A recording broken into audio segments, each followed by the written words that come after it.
The word of the Lord came to Jonah son of Amittai, "Go to the great city of Nineveh and preach against it, because its wickedness has come up before me." But Jonah ran away from the Lord and headed for Tarshish. He went down to Joppa, where he found a ship bound for that port. After paying the fare, he went aboard and sailed for Tarshish to flee from the Lord. Then the Lord sent a great wind on the sea, and such a violent storm arose that the ship threatened to break up. All the sailors were afraid and each cried out to his own god, and they threw the cargo into the sea to lighten the ship. But Jonah had gone below deck, where he lay down and fell into a deep sleep. The captain went to him and said, "How can you sleep? Get up and call on your God. Maybe he will take notice of us so that we will not perish." Then the sailors said to each other, "Come, let us cast lots to find out who is responsible for this calamity." They cast lots and the lot fell on Jonah. So they asked him, "Tell us, who is responsible for making all this trouble for us? What kind of work do you do? Where do you come from? What is your country? From what people are you?"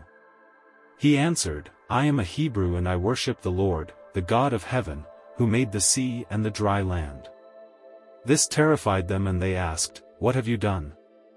They knew he was running away from the Lord, because he had already told them so.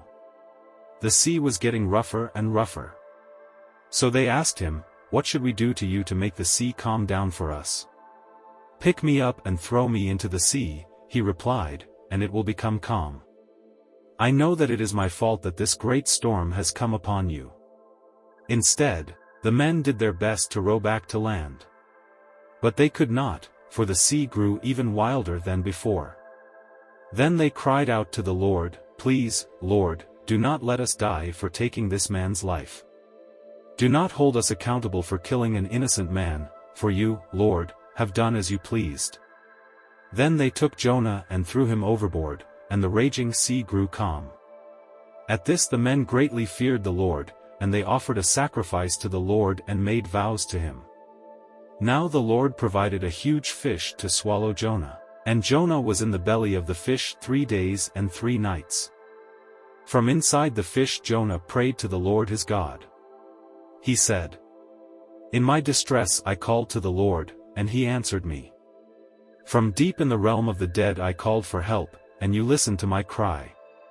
You hurled me into the depths, into the very heart of the seas, and the currents swirled about me, all your waves and breakers swept over me. I said, I have been banished from your sight, yet I will look again toward your holy temple.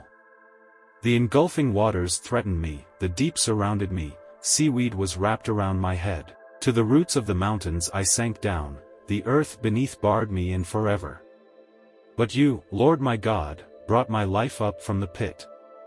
When my life was ebbing away, I remembered you, Lord, and my prayer rose to you, to your holy temple.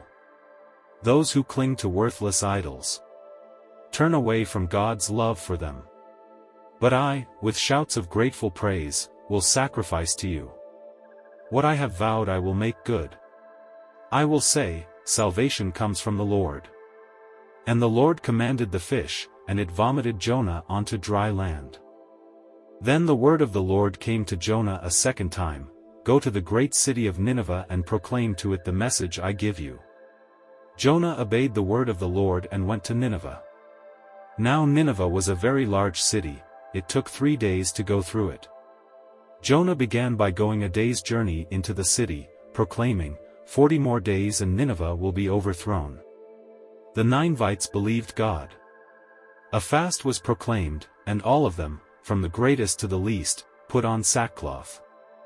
When Jonah's warning reached the king of Nineveh, he rose from his throne, took off his royal robes, covered himself with sackcloth and sat down in the dust. This is the proclamation he issued in Nineveh. By the decree of the king and his nobles. Do not let people or animals, herds or flocks, taste anything, do not let them eat or drink. But let people and animals be covered with sackcloth. Let everyone call urgently on God. Let them give up their evil ways and their violence. Who knows?